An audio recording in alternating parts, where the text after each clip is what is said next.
Hi, I'm Teresa Hansen, Vice President of Global Content for Clarion Energy. Welcome to this week's edition of Clarion Energy News. Here are today's stories. Story number 3.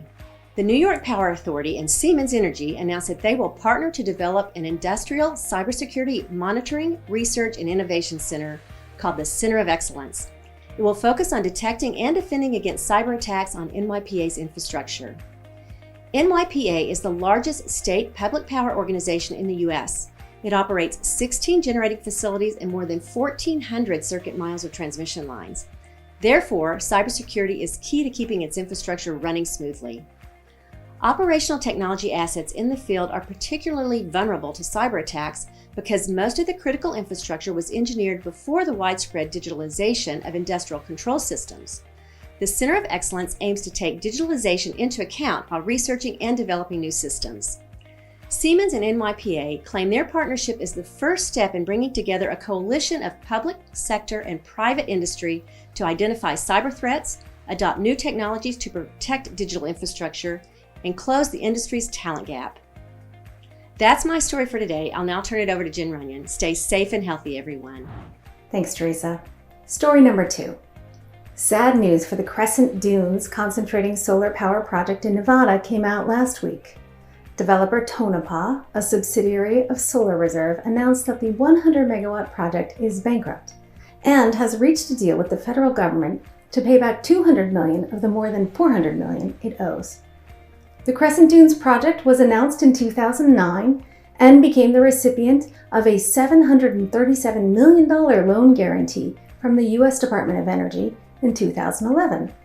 It was slated to be the first concentrating solar power project in the U.S. to use molten salt energy storage so that it could produce energy around the clock. Crescent Dunes uses mirrors to concentrate solar energy and use it to heat molten salt flowing through an approximately 640-foot tall solar power tower. The high-temperature molten salt circulates from the tower to a storage tank, where it is then used to produce steam and generate electricity.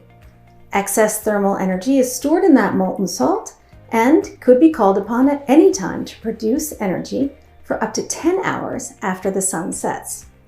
The project was fully online by 2015 and producing energy under a 25-year PPA with NV Energy, but reportedly began experiencing issues with the salt storage tanks not long after. The project had stopped producing electricity in April of 2019. And you can read more about that bankruptcy on renewableenergyworld.com.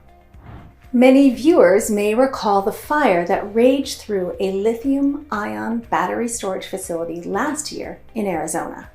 Well, last week, we received the final report as to what exactly led to the incident, which caused 4 firefighters to go to the hospital with severe burns. The report was prepared by DNVGL in conjunction with Arizona Public Service, the owner of the system.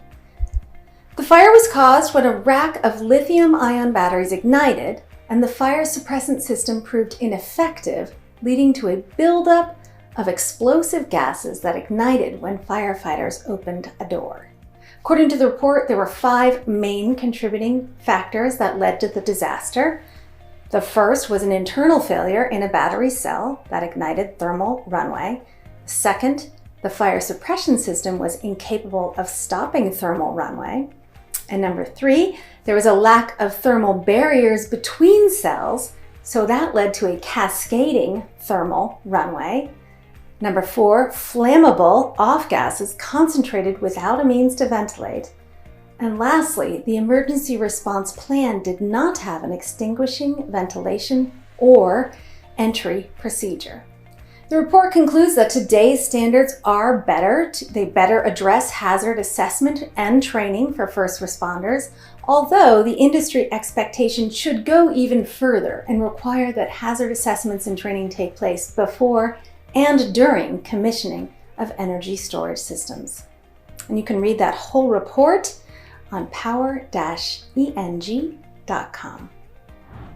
You know, after that fire took place, we immediately got to work putting together a PowerGen conference session to discuss industry best practices for fire prevention of energy storage systems.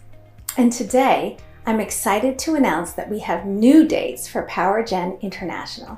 The show was originally set to take place in December in Orlando, Florida, and it's been postponed to March 30th through April 1st, and still in Orlando, Florida.